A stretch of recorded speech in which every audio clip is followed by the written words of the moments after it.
जय श्री राम। तुलसीदास जी द्वारा रचित श्री रामचरितमानस बालकांड का मैं पाठ करती हूँ। इनके चरणों में मेरा कोटि कोटि नमन प्रणाम। आप लोग भी लाइक कीजिए, कमेंट कीजिए और कीजिए सब्सक्राइब। आज नवरात्रि है, नवरात्रि के सभी को हार्दिक शुभकामनाएं।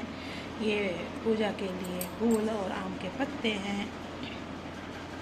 सो तुम जानहु अंतर्यामी, पुरवहु मोर मनोरथ स्वामी। संबत मध्यनाश तव हो, जलदाता ना रही है कुल को।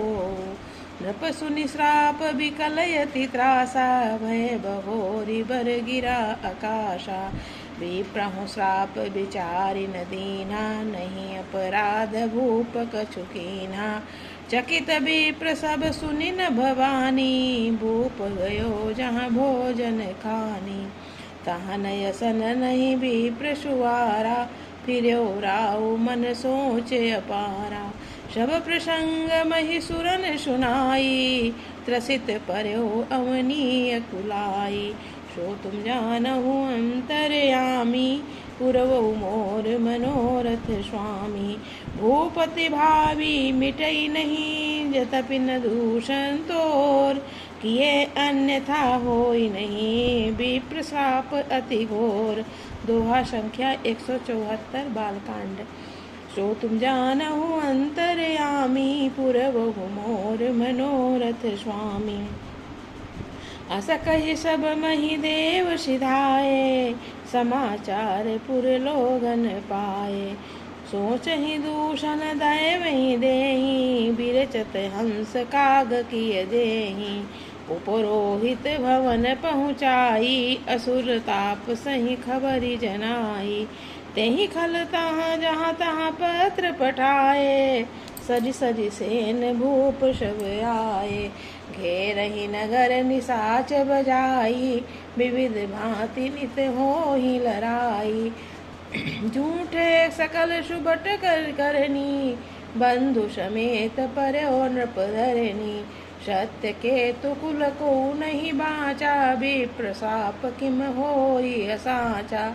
रिपु जीती सब नृप नगर बसाई, निज पुर गवने जय जसु पाई। सो तुम जानो अंतर्यामी, पुरवहु मोर मनोरथ स्वामी। भरद्वाज सुनि जाहि जब होई विधाता वाम। धूरि मेरु सम जनक जम, ताहि ब्याल समधाम। दोहा संख्या 175 बालकांड। सो तुम जानहु अंतर्यामी, पुरवहु मोर मनोरथ स्वामी। काल पाई मुनि सुनु सोई राजा, भयो निशाचर सहित समाजा। 10 सिर ताहि 20 भुज दंडा, रावण नाम वीर करि बंडा। भूप अनुज हरि मर्दन नामा, भयो सुकुंभकर्ण बलधामा। सचिव जो रहा धर्म रुचि जासु, भयो विमात्र बंधु लघुतासु।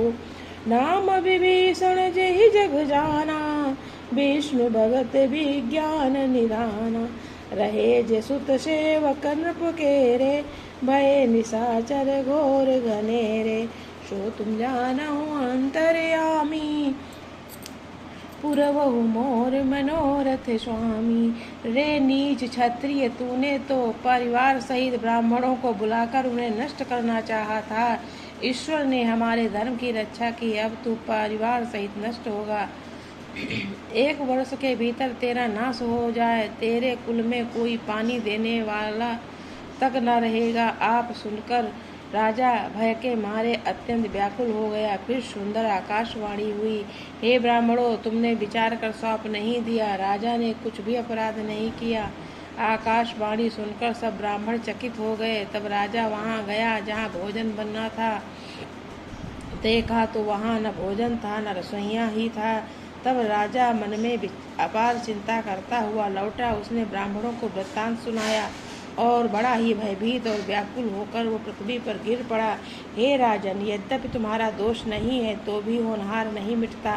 ब्राह्मणों का श्राप बहुत ही भयानक होता है, ये किसी तरह भी टाले टलता नहीं है। ऐसा कहकर सब ब्राह्मण चले गए। नगरवासियों जब समाचार पाया तो वे चिंता करने और विधाता को दोष देने लगे, जिसने हंस बनाते बनाते कौवा कर दिया। ऐसे पुण्यात्मा राजा को देवता बनाना चाहिए था, सो राक्षस बना दिया। पुरोहित को उसके घर पहुंचकर असुर कालकेतु ने कपटी तपस्वी को खबर दी। उस दुष्ट ने जहाँ तहाँ पत्र भेजे, जिसमें सब बैरी राजा सेना सजा सजा कर घोड़े चढ़े और उन्होंने डंका बजा करके नगर को घेर लिया। नित्य प्रति अनेक प्रकार से लड़ाई होने लगी। प्रताप भानु के सब योद्धा शूरवीरों करनी करके रण में जूझ मरे। राजा भी भाई सहित खेल रहा। सत्यकेतु कुल में कोई नहीं बचा। ब्राह्मणों, श्राप झूठा कैसे हो सकता है। शत्रु को जीत कर नगर को फिर से बसाकर सब राजा विजय और यश पाकर अपने अपने नगर को चले गए।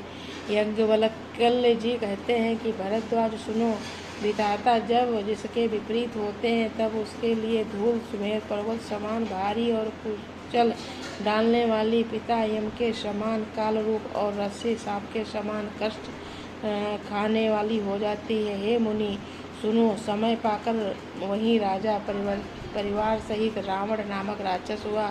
उसके 10 सिर और 20 भुजाएं थीं। वो बड़ा ही प्रचंड शूरवीर था। अरिमर्दन नामक जो राजा का छोटा भाई, वो बलधाम कुंभकर्ण हुआ। उसका जो मंत्री था, जिसका नाम धर्मरुचि था, वो रावण का सौतेला छोटा भाई हुआ। उसका विभीषण नाम था, जिसे सारा जगत जानता है।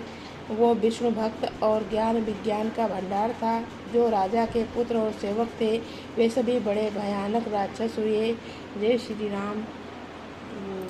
राजा प्रताप भानु का ये है संवाद। आप सभी लोग रामायण को प्यार दीजिएगा, लाइक कमेंट कीजिएगा और वॉच कीजिएगा। रामायण पढ़नी चाहिए। अगर पढ़ नहीं पाते हो तो मेरी रामायण को सुन लिया करो। बहुत ही साधारण मैं पढ़ती हूँ। और ये जो दोहा पढ़ती हूँ सो तुम जानो, वो किसी दोहा के आगे और पीछे दोनों तरफ कहा जाता है। तो ये मत सोचना कि मैं कहाँ से सो तुम जानो अंतर्यामी कहती हूँ। और जब दोहा चौपाई यहाँ लास्ट होती है, दोहा की शुरुआत होती, तो कोई भी चौपाई आप कह सकते हो। और जब यहाँ पर ये भी पढ़ा हुआ जब घोर जैसे, तब फिर सो तुम जानो। तो 2 दोहा हैं, दोनों जगह मैंने पढ़ा है। और शुरुआत में पढ़ा है जब रामायण शुरू हुई और यहाँ पर चौपाई समाप्त हुई, तो मैंने 4 बार सो तुम जानो अंतर्यामी कहा है। और यहाँ पर लिखा नहीं होगा, वो एक कागज़ में लिख लिया जाता है संपुट। मैं आपको भी दिखाऊंगी, कहीं रखा होगा मेरी रामायण में।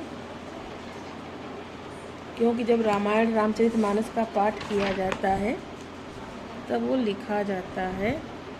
देखिए, जैसे हमारे घर में रामचरितमानस का पाठ हुआ था, तब हम लोगों ने ये संपुट रखा था। कुछ हमारे लोगों को परमारथ पूरा हुआ था, तब हमने लिखा था राम ब्रह्म परमारथ रूपा, अविगत अलग अनादि अनूपा। तो ये संपुट होता है। तो ये इसे पन्ने पर लिख लिया जाता है। लेकिन मुझको चौपाई जिससे खंडित ना हो, लेकिन वो मुझको चौपाई पढ़ते पढ़ते याद हो गया है। तो ऐसे ही इसको संपुट कहते हैं। तो यही रामायण हुई थी रामचरितमानस का 24 घंटे वाला पाठ। जय बजरंगबली। आज नवरात्रि का प्रथम दिन है। सभी को हार्दिक शुभकामनाएं। जय श्री राम। फूलों से सबका स्वागत है।